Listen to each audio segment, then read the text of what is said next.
in badan oo iska qaadan laakiin waxa laga yaabaa qof cusub inuu maanta ku fiirsanay TV magaca uu bilaabay xilka kan soo urur la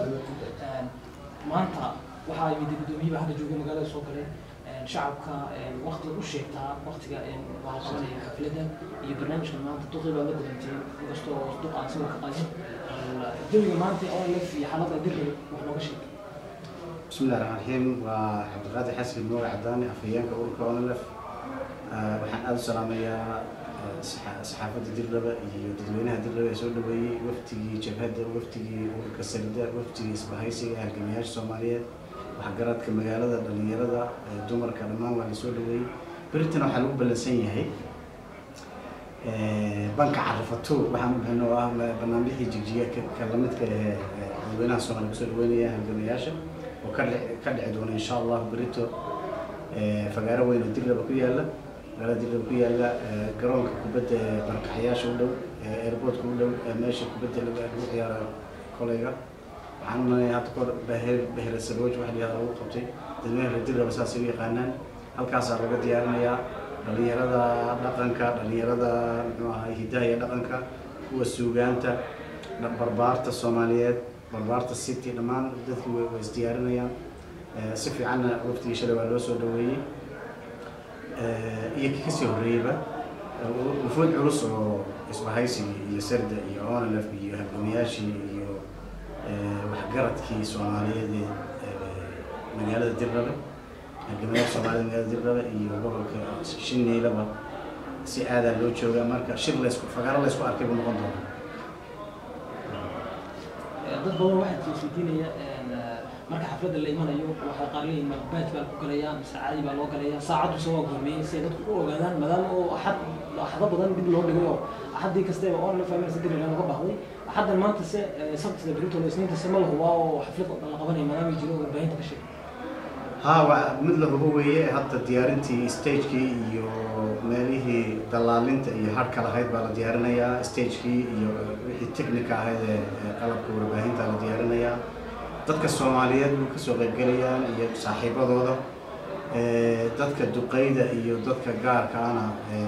guddiga farsamada qabanqaabada Dirrabe yaa u qaybin doonta waraaqaha insha Allah laakiin maadaama shacab kulanoo Soomaaliya inay soo wada galaan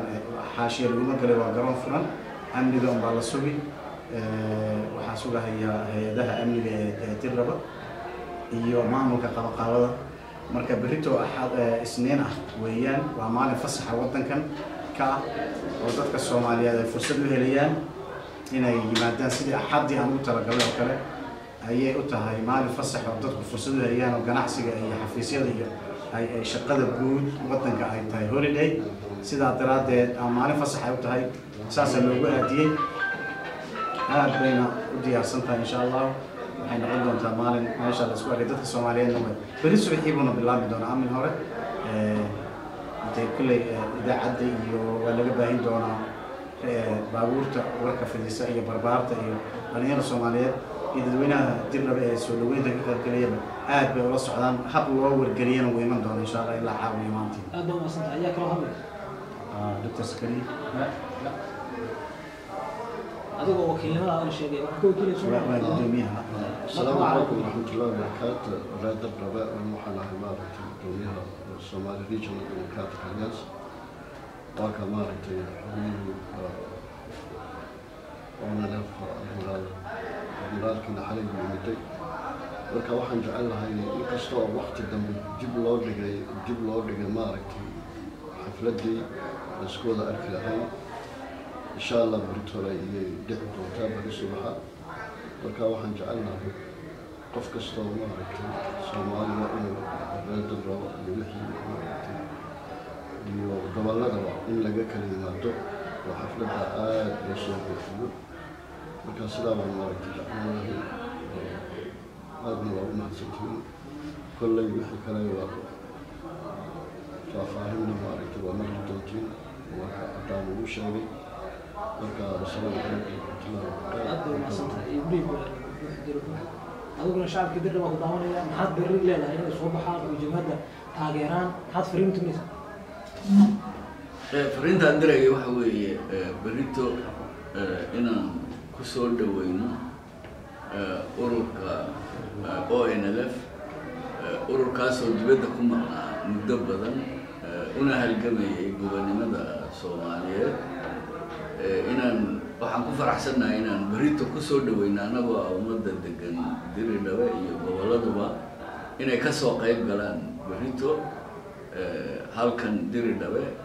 ayaa lagu soo dhaweynayaa waxaan u sheegayaa dadweynaha degan Diridhabe hadday yihiin barbaarta odayada gobolka degmada inay dhammaan ka soo qayb galaan shirkaas ay ku soo dhaweeyaan ururka ONLF ee uu madaxda ka yahay Admiral Maxamed Cusmaan Cumar ka yahay madaxda iyo madax kale ay la socdaan iyo ururka kale ee walaalnimada la saxeexday ururkaas oo u dhashay gobolkan aan joogno la yiraahdo Serba iyaguna Serda inay ka soo qayb galaan iyaguna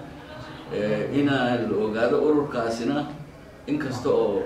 gobolkan ragga u dhashay ay sameeyeen haddana Soomaali oo dhan uu u furan yahay inay ka soo qayb galaan marka waxaan leeyahay berrito ku soo dhawaada magaalada Diridhabe inaga oo jooga magaaladii Soomaaliyeed oo magaaladiinii ah inaad ku soo dhawaataan dadka deganna ay aad ugu soo dhaweeyaan yaan faray